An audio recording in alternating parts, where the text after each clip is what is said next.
تراویح میں حافظ صاحب کو پیسے دے سکتے ہیں؟ نہیں. حافظ صاحب نے برا کیا ہے نا جو آپ کو 27 دن تک قرآن سنایا. ہاں، بے شعور اور بے شکر انسان.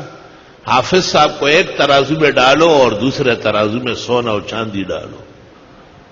اتنا بڑا احسان کیا ہے اس نے. حافظ صاحب نے کب کہا ہے کہ اے لوگوں، میں قرآن سناتا ہوں، جب پورا ہو جائے تو اللہ کے واسطے مجھے اتنے لاکھ روپے دو. خوارو تم کیا دو گے؟ خواران زمانہ. حافظ صاحب کو کم از کم 30,000، متوسط 80,000، ورنہ 1,20,000 اور 1,60,000 بخاری سے ثابت ہو رہا ہے. ان خیر ما اخذتم علیہ اجرا کتاب اللہ، ان حق ما اخذتم علیہ اجرا کتاب اللہ. اور یہ فتوے کہ حافظ صاحب نہیں لے سکتے اور نہ دیا کرے، یہ فتوے معتزلہ اینڈ کمپنی کے نکلے. یہ اہل سنت کے خلاف فتوے. اس فتوے کی بنیاد یہ ہے کہ ایک کے پڑھنے سے دوسرے کو فائدہ نہیں، اور ہمارا ایمان یہ ہے کہ حافظ صاحب کے پڑھنے سے آسمان و زمین قائم دائم. اس لیے میں نے آج سے 30 سال پہلے اپنے تمام مشائخ و اساتذہ کے ہوتے ہوئے اس مسئلے میں اپنا موقف ببانگ دہل لکھا ہے کہ حافظ قرآن تراویح میں طلبہ ختم قرآن کے بعد ہر طرح جس طرح ہو لینا اور دینا صرف جائز نہیں بلکہ وجوب کے درجے میں. اور میں نے ان لوگوں کو دیکھا جو قرآن پڑھوا کے کچھ نہیں دیتے، وہ سب تباہ و برباد ہو گئے. دانیال جب قرآن پڑھے تو دانیال کے حساب سے کم از کم 14 میٹر کا شلوار اس کی ایک بنتی، کیونکہ وہ 22 کلو کا خالی افطار کرتا ہے. اس حساب سے اس کو ایسے جوڑے دے کہ سال بھر میں اس کو مزید سلوانے کی ضرورت نہ ہو. طالب علم جب کسی جگہ قرآن خوانی کر کے آئے، سال بھر اس کے تمام انعام و اکرام اس گھر کو کرنا چاہیے. ھذا هو الفتویٰ وانشاءاللہ ستفوق علی التقویٰ. یہ حرام ہے، وہ حرام ہے، اکو بکو سندر بکو. توبہ. ام تسألہم اجرا، کیا آپ مانگتے ہیں ان سے؟ مانگتے ہیں کیوں؟ مانگنے کی کیا ضرورت ہے؟ لیکن جب لوگ بدھو ہو، کم عقل اور بے شعور ہو، تو حافظ صاحب کہہ سکتے ہیں کہ کل رات کو ختم قرآن ہے اور خبردار کہ کوئی خالی جیب آیا. ان کان جاہلا فعلینا تعلیمہ، آلوسی لکھتے ہیں. بے وقوف ہے، سمجھانا پڑتا ہے کہ خالی جو ہے نا گلے ملنا اور ہاتھ ملانا، اس کا کیا مطلب ہے؟ تش پتورا اور کالو خان تے گورا. آپ کا گھر مغلوں نے لوٹا ہے کیا؟ یا فوجی گھس گئے تباہ کرنے کے لیے، یا ڈرون حملے نے مارا ہے؟ حافظوں کو رچاؤ، مالا مال کرو، اور فتویٰ عاجز فقیر کا تحریراً کتابی شکل میں شائع ہو چکا ہے. ماں کا بیٹا اس کا جواب لے کے، ساڑھا پلہ بھاری ہے. جنہوں نے مجھ سے بخاری پڑھی ہے وہ خوب سمجھتے ہیں، ان کو سب معلوم ہے. وہاں میں پورا سال ان کو سمجھا چکا ہوں، ان کو ضرورت نہیں ہے اعادے کی. اتنا یاد رکھو کہ ایک دارالافتاء جو بہت قیمتی اور بیش بہا ہے، ہمارے بھی اس پر یقین ہے، لیکن اس سے غلط فتویٰ نکلا ہے، اور اس کے بعد دوسرا اور تیسرا. یہ آپ کو پتہ ہے لکیر کے فقیر بیٹھے ہوتے ہیں، اور دارالافتاء میں کون لوگ ہوتے ہیں یہ بھی آپ سب سمجھتے ہیں. جو سب سے بڑا احمق ہوتا ہے وہ وہاں گھستا ہے. جو وفاق میں الراسب ہوتا ہے وہ مفتی بنتا ہے. الراسب علیہ من اللہ ما علیہ. کوئی عدیم النظیر متبحر فقیہ جو علم حدیث اور قرآن و تفسیر پر بالغ نظر رکھتا ہو، وہ کبھی بھی ناجائز نہیں کہے گا. حضرت الاستاذ مولانا یوسف بنوری نے معارف السنن میں لکھا ہے کہ لوگ کہتے ہیں دنیاوی کاموں پر لینا دینا جائز ہے اور اخروی پر نہ لے، والعلت تقتضی ان تعم، علت تو عموم چاہتی ہے کہ سب میں جائز ہونا چاہیے۔ شان ورشا فیض الباری میں کہتے ہیں لوگ کہتے ہیں ایصال ثواب والوں کو نہ دے، وَأَنَا أَكُفُّ لِسَانِي عَنْهُ، میں اپنی زبان کو کنٹرول کر رہا ہوں، ناجائز نہیں کہتا ہوں۔ دیکھیں یہ متبحر علماء ہے، یہ متبحر علماء ہے۔ القاموس فی الفقہ عبدالسلام ندوی نے شائع کی ہے، اس میں نے اس کو خط لکھا تھا بہت مفصل، اللہ جزائے خیر دے، میرے خط کے اقتباسات پر فتویٰ جاری کیا ہے، اور اس نے لکھا ہے کہ لینے اور دینے والوں کے دلائل قوی ہے اور منع کرنے والوں کے دلائل پی کے کمزور بیکار ہے، فضول ہے، منع للخیر ہے۔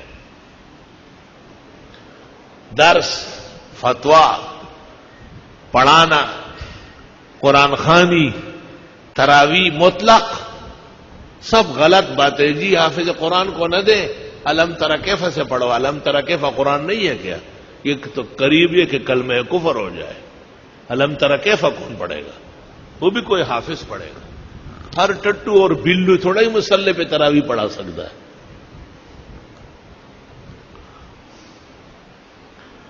یہ بات میں نے اس لیے کہی کہ ہمارے حفاظ بھائیوں کے ساتھ زیادتی ہو رہی اور بلا دلیل و برہان کے ان کو رگڑا جا رہا ہے، اور عوام کے ہاتھوں میں گستاخی کا چورا دیا جا رہا ہے کہ دیکھیں ہم تو آپ کے پیچھے پڑتے ہیں مگر آپ نے کچھ لینا نہیں۔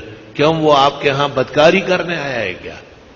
اس نے اللہ کے نبی کے مصلے پر آپ کو بہترین اجر اور ثواب کما کے دیا ہے، آپ بھی بہترین اجرت، انعام و اکرام سے اس کو مالا مال فرمائے۔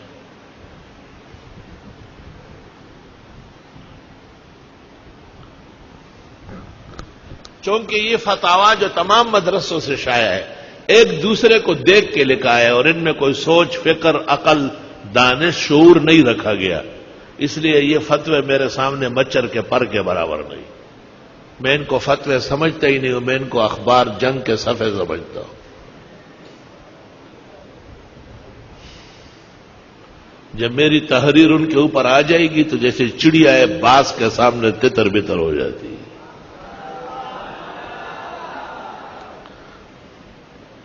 اور نعرے لگاؤ گے، صبر کرو ذرا۔ ہاں، اس کی برکت ہے کہ روز سیٹ آتا ہے تب میں نوٹ بانٹتا ہے، روز یہ تقریروں سے اس وہ جوش آیا ہوا ہے، کہتے رات کو پھر آ رہا ہوں۔ میں نے کہا آؤ، روز آؤ۔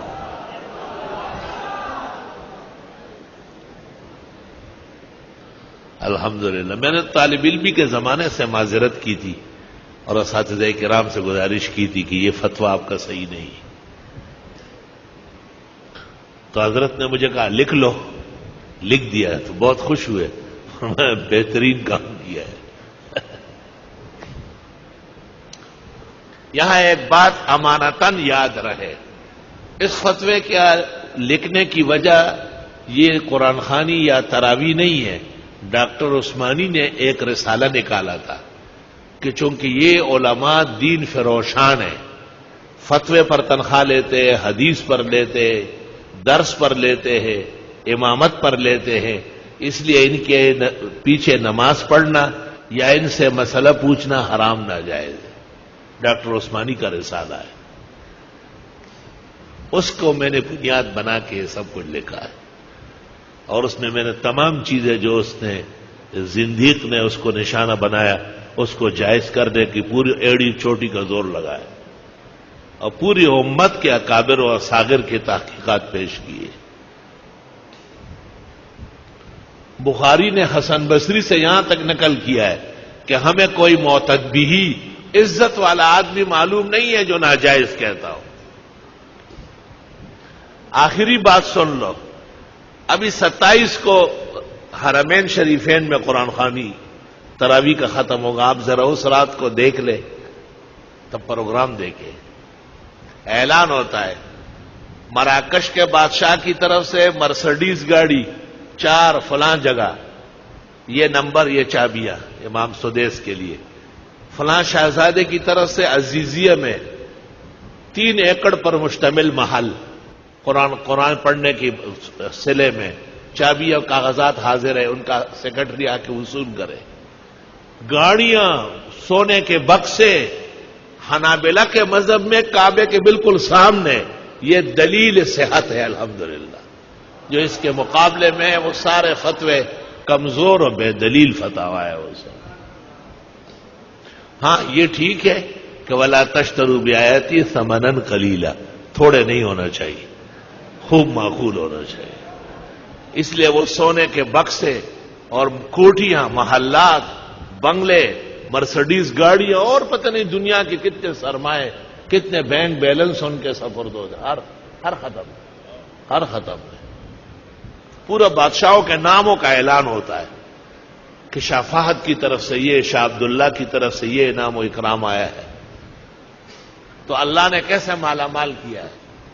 اور جو لوگ کہتے ہیں کہ یہ ناجائز وہ ناجائز، انہیں کتنی دقتیں پریشانیاں درپیش ہے، کیونکہ اس میں قرآن اور پڑھنے والے کی اہانت کا پہلو ہے، اور اس میں قرآن اور پڑھنے والوں کی عظمت کا پہلو ہے۔ جو قرآن اور پڑھنے والوں کو عظمت دے گا، اللہ اسے عظیم بنائے گا۔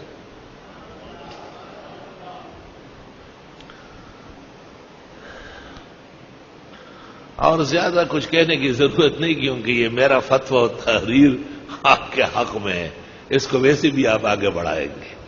کتاب چھپی ہوئی موجود ہے، احسن الرسائل، پہلے اس کا نام تھا فتویٰ بابت اکرام حافظ، پھر ایک رسالہ شائع ہوا، جی ہاں دینی امور پر اجرت لینا جائز ہے، اور آج کل ہمایوں مغل نے 12 رسالوں میں شائع کیا ہے، اس کا نام ہے احسن الرسائل، کتابی شکل میں موجود ہے، عام مل رہی، بٹ رہی۔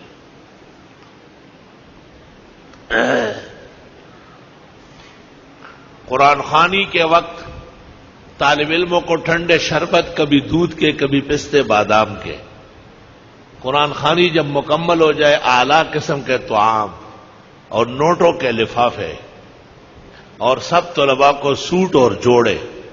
اگر یہ کر لیا گیا تو جس کام کے لیے کیا ہے وہ ہوگا، اور اگر یہ نہیں کیا تو انشاءاللہ تباہ و برباد ہوگا۔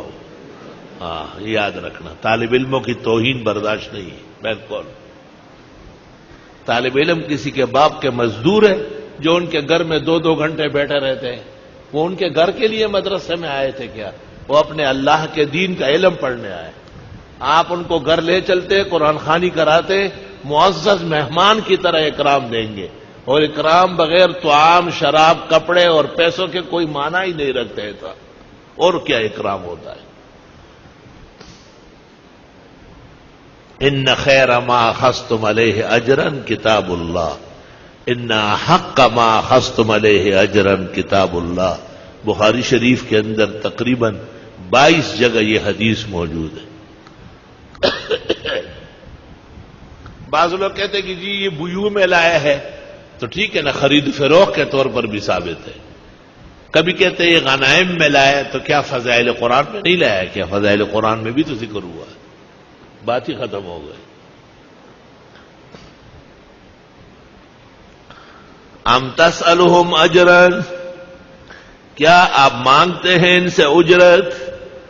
مانگے نہیں، تبلیغ والوں کی طرح چند نہ مانگے، بندہ مانگے کہ تو چل ساتھ۔ فہم من مغرم مثقلون، پس وہ اس کے بوجھ تلے دبے ہوئے ہیں۔ ام عندہم الغیب، یا ان کو علم غیب ہے، فہم یکتبون، پس یہ لکھ رہے ہیں۔ طالب علمی کے زمانے میں ایک سیٹ آیا اور مجھے کہا کہ طالب علموں کو لے جانا ہے قرآن خوانی کے لیے، میں گاڑیاں لے آؤں گا، چھٹی ہے، کل جمعہ ہے آپ کی، ناشتہ بھی وہیں کر لیں گے اور قرآن شریف پڑھ لیں۔ ہم چلے گئے وہاں۔ اس زمانے میں جبکہ ہمارا وظیفہ درجہ رابعہ سے دور حدیث تک صرف 11 روپے تھا، اس میں 1 ٹک کا اضافہ نہیں ہوا پورے 5 سال میں۔ ایشیا کے مقتدر ادارے میں 1 پائی اضافہ نہیں ہوا۔ اس نے 5-5 روپے بانٹے. میں نے لڑکوں سے کہا مت لے. اس نے کہا کیوں؟ میں نے کہا 50-50 دے دے. وَلَا تَشْتَرُوا بِآيَاتِي ثَمَنًا قَلِيلًا، قلیل نہیں لینا. اس نے کہا 50 روپے ایک طالب کو؟ میں نے کہا ہاں ایک کو. کیوں؟ 100 دے دو.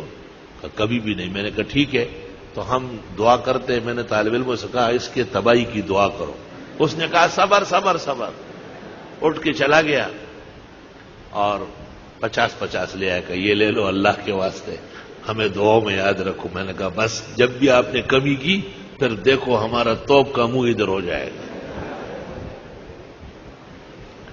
ایک دن حضرت الاستاذ حضرت اقدس مولانا بن نوری نے اعلان کیا درس میں کہ میرا ایک دوست ہے، اس کا کاروبار بہت کمزور ہو گیا، طالب علم قرآن شریف پڑھ لے، ان کے لیے دعا کر لے. دارالحدیث میں سپارے تقسیم ہو گئے، ہم نے قرآن شریف پڑھا. حضرت بھی اپنے سیٹ پر بیٹھے سپارہ پڑھ رہے تھے.